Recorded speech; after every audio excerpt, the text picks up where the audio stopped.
I can always sound. Yes, so good afternoon, everyone. Somalit Hogan here. We are gathered here today to do our office hours for the MGCC grants for small businesses. Really happy to be joined here by Surfside Capital and Boston Impact Initiative. We have Lidai Regifo. ¿Cómo tú dices tu apellido? Rengifo. Regifo. Lidai Rengifo, sí, un Sí, placer. bienvenida, bienvenida. Tenemos a Zach también, Zach de Boston, Zach Young from Boston Impact Initiative, and Douglas Link from Business Strong, right? Small business, right? Yeah. Small Business Strong, sorry, I forgot the small part. But today we wanted to do this quick presentation for you, most frequently asked questions that we get from small business owners about the MGCC grants. This is going to be very fast, sort of quick overview of the three grants there. Well, we're going to focus on three today, but there's four, including the Empower Digital Grant, the Biz Empower, the Inclusive Grant, and also the New Applicant Grants. But the three we're going to talk about is Empower Digital. We want to let you know about that. That's a rolling application. There's no deadline for that. And then the two new applications that came out recently for new applicants and for inclusive, the inclusive grant, that's for folks who have received MGCC funding in the past, but are still needing help. So without further delay, let's go into today's goal is to answer your questions. And we might be joined by folks in the seminar a little bit later, maybe. If we are, we'll answer the questions, but we'll also bring some of the frequently asked questions that we received from folks. And as I mentioned before, these are the three grants that we're going to be reviewing today, the Power Digital and the two new grants, the Inclusive Grant Program, as well as the New Applicant Grant Program. And Empower Digital has been out for a while. The other two that are in the bottom of the screen there were just recently in the last 2 weeks, and the deadline for those are April 4th. So you still have time to apply for all this. And if you have any questions and need some help, again, here we are, Boston Impact, Small Business Strong with Doug. You can reach out to them. And Surfside Capital has Lidai too as well. And there's many other SBTA, Small Business Technical Assistance Providers out there in Massachusetts who can help you with these applications as well.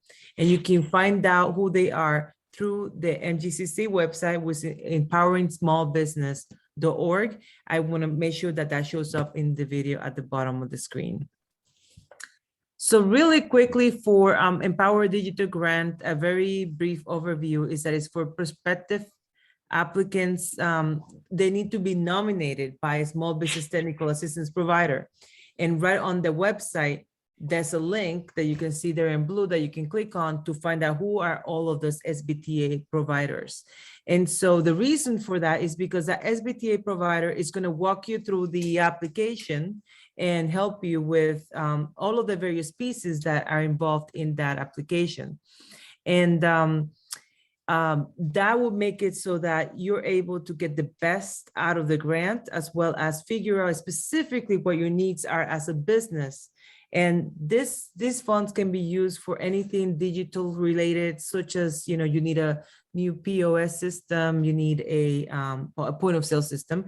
You may need to set up your QuickBooks with your point of sale system. Maybe you have an e-commerce site that you need to set up, or hasn't been working for a while, you haven't updated it in forever.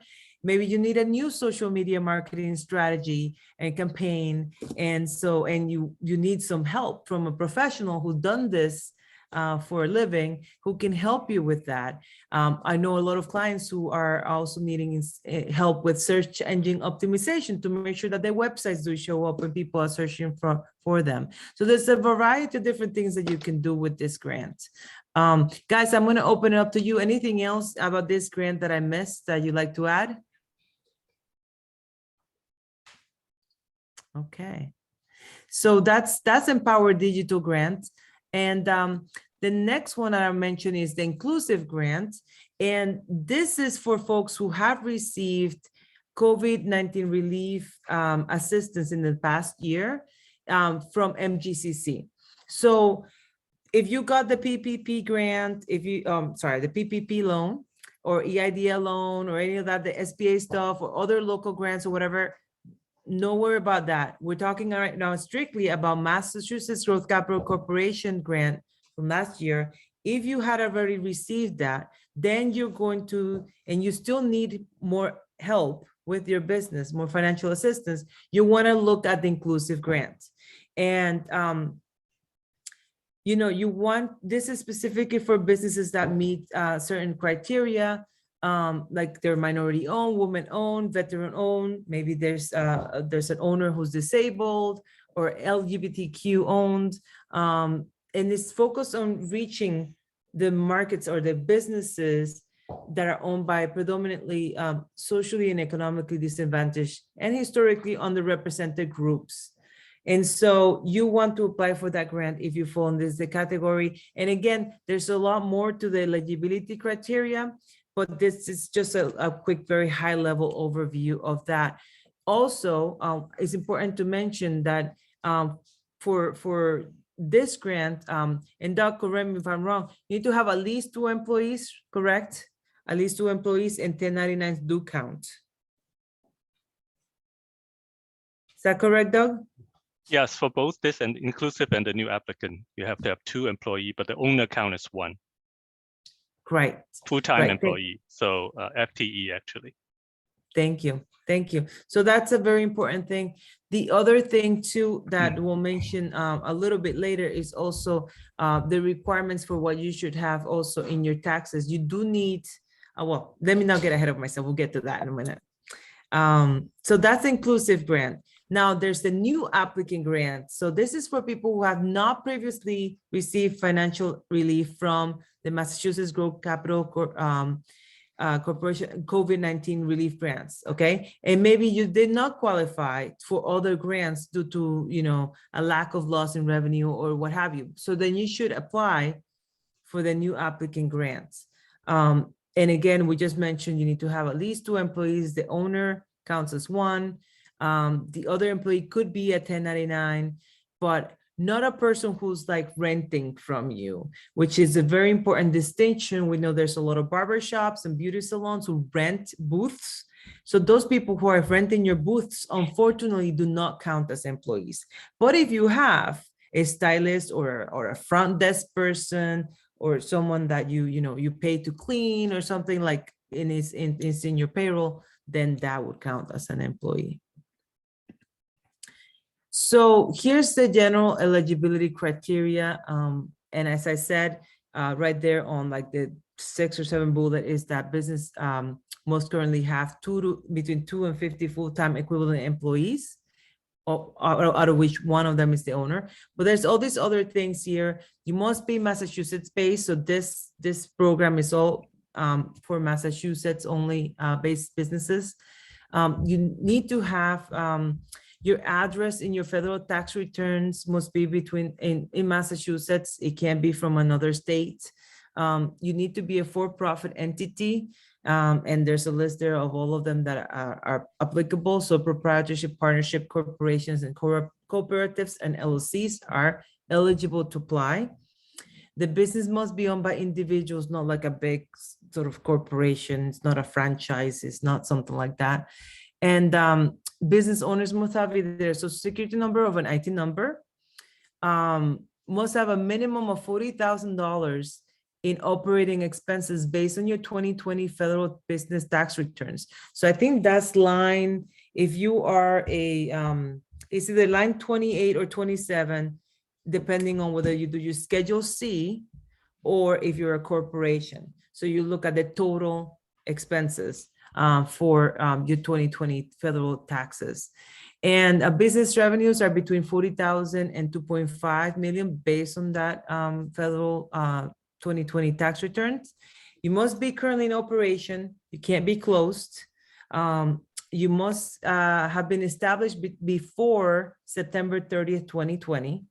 so that, you have that federal tax returns from 2020. And you must be in good standing with the federal, state, and city and town. And there is a requirement for a good standing certificate for the corporations.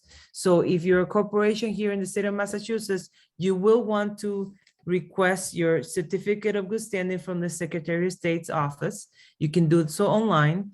If you already have a certificate, some of you may have one already, just make sure it's not dated more than 12 months before. So it's at least less than a year old before you submit it with your application.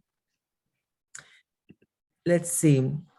And other things that are required here is the IRS W-9 form. And the federal and business and personal tax returns. By the way, we found that many of our clients do have them digitally put together in the same file, and that's totally fine. You want to upload them in both locations. If you have them separate, that's great. You will be given spaces to upload them separately as well. But just wanted to give you that heads up. The W-9 form from the IRS is easy to get, from the IRS website, and it just has your name, the information of your corporation, your employer ID number, and you sign it. And that's so that they have you in the system. So when they do provide the grant, they're able to basically cut a check to you, or they don't cut checks anymore. I should say, make that bank transfer. And one of the things very important to keep in mind too is that all your numbers should line up. So don't give us your social security number here and your employer ID number here and something else over there. Make sure that whatever's on your tax returns is what you're using for both the application and also for the W-9 form. So if you're using an employer tax ID number, an EIN number, make sure you put that in the application wherever necessary, because sometimes they do ask you for your social security number, which is your social security number. But if they ask you for your employer ID number, make sure it matches up with what's in your taxes and in your W-9 form. And as I mentioned before, the certificate of good standing, you get it from the Secretary of State's office. It is our understanding that it takes about 2 weeks to receive it. And this application is due April 4th. And today, as the date of today's recording is March 10th. So, you're kind of cutting it a little close. You want to request that sooner than later, unless you have already a certificate of standing that's within the past 12 months, then you don't have to request for one. If you are not a corporation, you're not registered with the state of Massachusetts, but you are registered with your city or town, you will want to include an unexpired copy of your business certificate. Very important that you look at that business certificate and make sure that it has not been expired. And so if it is expired, head down to your city or town local clerk's office and renew that certificate, and then provide that new certificate, that renew certificate with your application. Very important. Same thing with your photo IDs. Make sure you're not giving expired IDs. If you need to go renew your driver's license, go ahead and go renew your driver's license and then upload the new one that's not expired. So those are some of the tips that we're giving people, because these are documents that you don't look at every day. And so it is very common, you might forget to renew something, and it's totally, we're human beings, so it happens. But we're giving you that heads up so that you don't have that issue when you put your application, and it doesn't delay or preclude you from getting this grant. So that's the end of my slide presentation. And I'm gonna go ahead and stop the share. Did I stop share already? Yes. Good, excellent. So guys, in the few minutes we have here that we are in the in today's office hour, are there some questions that you're getting from folks that are kind of tricky or confusing that we want to share with folks watching this video? Yeah, just a couple of things. One is at towards the end, you talk about the photo ID, and even though they do allow for people with ITIN, the individual tax ID number, to apply, oftentimes the ITIN holder does not have a state issue driver's license and photo ID. and that can become a problem. So we've seen a few cases where they have the IT number, but they have nothing to upload in terms of the photo ID. So that might be one of the things that. So what do they do then, Doug? That we're just trying to confirm with MGCC that they are still eligible, and a foreign passport we know is not acceptable, unfortunately. So we want to figure out, Right. yeah, watch this space. Maybe they'll put it on their FAQ. By the way, the MGCC site does have a FAQ for more information that people can find out if any latest updates on the program. Great, thank you for mentioning that. In fact, I'm going to go ahead and brought up, here's the website, empoweringsmallbusiness.org. And here's where you can find the programs that we talked about just a few.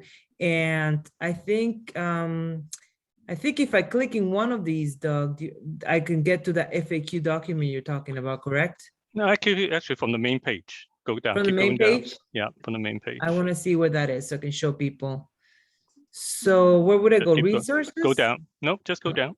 Keep Just going down. I haven't actually seen this FAQ, so Oh, you're not at the sorry, you're not at the grant page, is it? Okay, yeah, so that's what I wanted to do. So I'm going to go into the new applicant program. No, go back. No, go back to the top. Okay, learn more. Yeah, that should be the page. Okay. Even us get confused sometimes, but let me go to learn more. Yeah, and okay, keep going down. It could be, here's the application period, here's the grant amounts, talks about that, talks about the eligible use of the funds. There you go. Here's the FAQ. Very good. So this is it. This is the FAQ that you're referring to. So yeah, this is very important and very, very helpful. So absolutely, for those of you who might be struggling on filling this out, this will be a great resource. Excellent. Excellent. I think Lidai also mentioned earlier, she sent me a quick note here saying that it would be good to mention that employees could be either a 1099, a contractor that's working, for you, for your business that you hired from. And so maybe you have two 1099 contractors, each of them working 20 hours. So together, combined, they make that one full-time employment. Okay. Yeah. Okay. And then, or you might have a W-2 employee, right? A W-2 employee that's actually in your pay, like you doing payroll, and that counts as well. In fact, you round up the FTE. So all you need is a half-time worker in addition to yourself if you're sole proprietor. 1.5 would round up to 2. So you don't actually need two FTE. All you need is you really 1.5. just need 20 hours of work besides 20 yourself. hours. Yeah. Yeah. Besides yourself. Oh, okay. Excellent. Excellent. Yeah. I was Very just good. gonna jump in with a couple of the questions our portfolio companies have brought by me as they're going through these. One is on the most recent grant offering from MGCC. I know we got a couple of questions about the $40,000 operating expenses piece in 2020. And correct me if I'm wrong, everyone. I view that requirement as a business needing total expenses of 40,000 throughout the year. I know sometimes operating expenses is a line item in financial statements, but what they're thinking about is like, did your business spend $40,000 on materials, salary, et cetera, throughout the year? So it's not a very high bar in terms of dollar. The other question we've been getting is on the digital grant around the kind of how to approach the, I can't remember how they refer to the survey, but that digital needs assessment that basically kind of walks through the different digital aspects of your business and scores kind of where you're at in terms of digital adoption. Just reiterating something that I know you're really good about stating this with the companies you work with, but just to reiterate that, that score does not impact your grant candidacy. It's just to kind of help the business and MGCC understand where they're at, and then kind of understand, okay, how could this, proposed use of the grant advance you in digital adoption? Just want to answer those two questions. Yes, thank you for that, Zach. Yes, that is true. So to your first note, yes, 40,000 in total expenses for the year 2020. That's sort of like the minimum requirement there. So it's not just, some people that might struggle meeting that number is probably because their revenues are much lower. They don't have as much overhead, and so on. But many of the brick and mortar businesses that we know, I mean, that's, that could be rent and utilities alone. It's what they're, it's already 40,000, which is quite steep, but even with payroll as well. So all of that. So you look at your 2020 tax returns, and as I mentioned before, I think I have it in here for the Schedule C, I think is line 28 that says total expenses. Yeah. That's line 28 in your Schedule C. If you're a Yeah. sole proprietor or you do your Schedule C because you're an LLC or what have you. If you're a corporation, it's line 27, says total deductions. Is that correct? Yes, line 27. So, Yeah, can I hi, add? Doug. There's a caveat, and is that this is annualized expenses, right? The two things is that on your tax return you report your whole year's expenses, but you might not have operated the full year, because for instance, if you're a daycare, right, you're closed down from March to June or through June for 4 months or something. So you actually operated only 8 months, and you can annualize your expense by divided by the 8 months and then multiply by 12. So you actually had a larger number in terms of annualized expense and revenue to meet that 40,000 figure. So if you are not open, make sure you, and the definition of what means you're open can be a little bit subjective. And you find the most advantageous number to define that as. You have to report that in the application, and they will calculate basically the annualized revenue and expenses, and then your grant request is based on 3 months of that annualized figure. So, right, and it works out perfectly, doesn't it? Because if you meet that minimum $40,000 of annualized expenses, you divide them, by 12, to come up with like $3,333 a month, and you multiply that by 3, and there's your 10,000, which is the minimum grant amount that they're giving out. So the math works perfect. And again, it is matching. You round up, so everything MGCC rounds up. So if your average 3 months is 10,500, you can apply for 20,000. So right, right. because there's I think it's from 10 to, oh, I forgot. Does it go from 10 to 15 or 10 to 20, then 30 and 40, or at $10,000 jumps? $10,000 jumps, right? Yeah. So if you're like around 15,000, then you click on the $20,000 box. Yeah. Yeah. Let MGCC decide how much they'll send you, but but it'll calculate to that amount based on your taxes. They'll see that there as well. Yeah. So but you have to calculate the amount even though when you respond, it's always based on the tax return number. You have to calculate it and make sure people understand how to calculate the annualized expenses in order to come up with the amount to request. Yes. So just to recap again, you take that whole number, your total expenses, you divide them by 12, and then you multiply by 3 to get the 3 months of your operating expenses for that number. But as you said before, if someone has been closed, for part of the year, and then they reopen, then they'll use what their monthly average operating expenses should have been. That's what you were saying before. So you can compare it back to your 2019 numbers, correct? What do you mean compared to 2019 numbers? Well, you don't have to compare it to your 2019 numbers, actually, because if you're only open for 3 months out of the year 2020, and you had $10,000 in expenses for each month, Yeah. then you just assume that it would have been $10,000 to expenses the other 8 months that you were closed. Yeah. So that's still a $30,000 grant that you're looking So at. your average monthly would be 33.33. You multiply by that would be your money. So multiply by 12. That's your annualized Mm, expense, Right. right? right. yeah. There's then different ways to getting at it. Yes, there's different ways. Yeah. But one of the important things to make sure to point out is that some people started their business in September of 2020, or prior to September, but just about that time, they didn't quite open their business. They have lots of expenses, operating expenses. Would they still be able to qualify, Doug? It strictly depends on how much you report. If you have a lot of expenses and you report, so for instance, if you and you have to meet the revenue.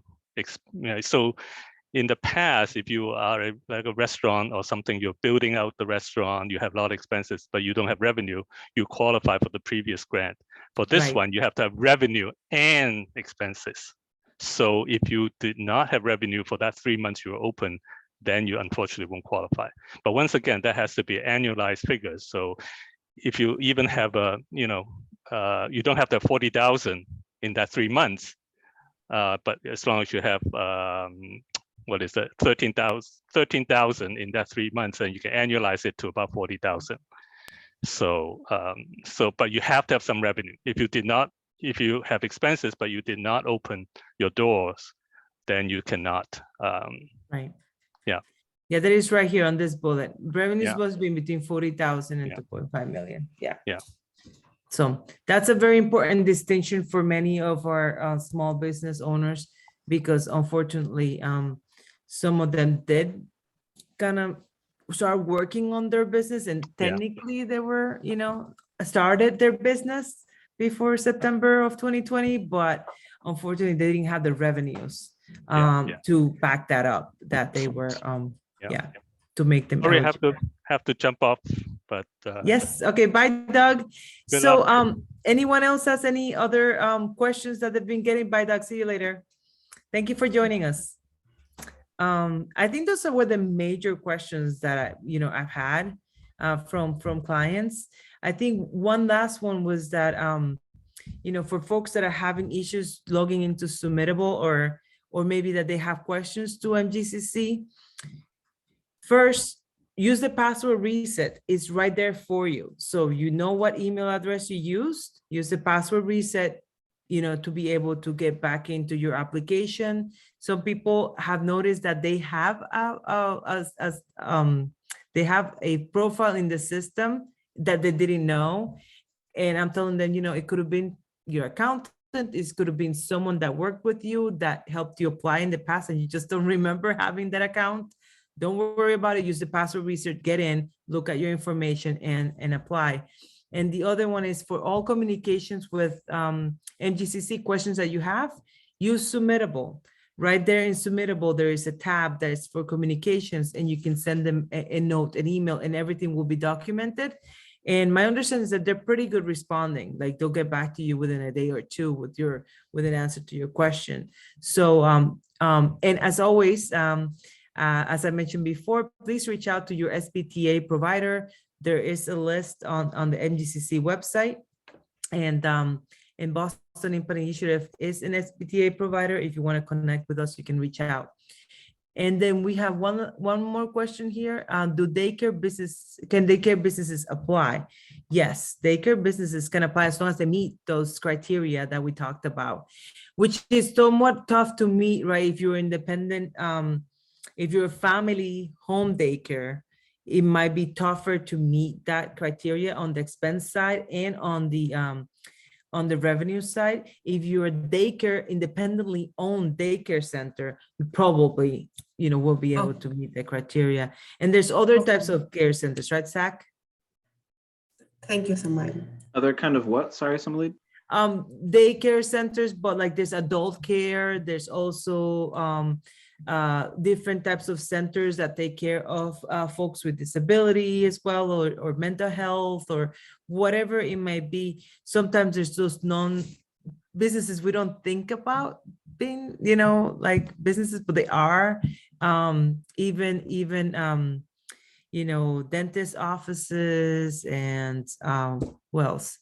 I'm trying to think. Like I was thinking of small business like restaurants, bodegas, you know. I'm thinking like barbershops, beauty salon, but there's this other like, you know, there's a lot of different businesses out there. Print shops, manufacturing, retail Right. trade, there's hauling and hauling of materials, there's construction, landscapers, tons of different businesses out there. And many of them are not as in tune with all of these news. So it is up to us, members of the community who use those services, to perhaps let them know, hey, there's help, you know, for your business, because that could be a neighbor, a friend, or a family member who runs a business who's not aware of these grants. And so it is up to us to let them know that this is available for them and share this information with them. So with that, I think we're going to wrap it up for today. Thank you so much, Zach and Liday and Doc, who was with us a little earlier, for participating today. And have a wonderful afternoon. We'll talk to you later. Bye. Thank you so Thanks. much. Take care. Bye-bye.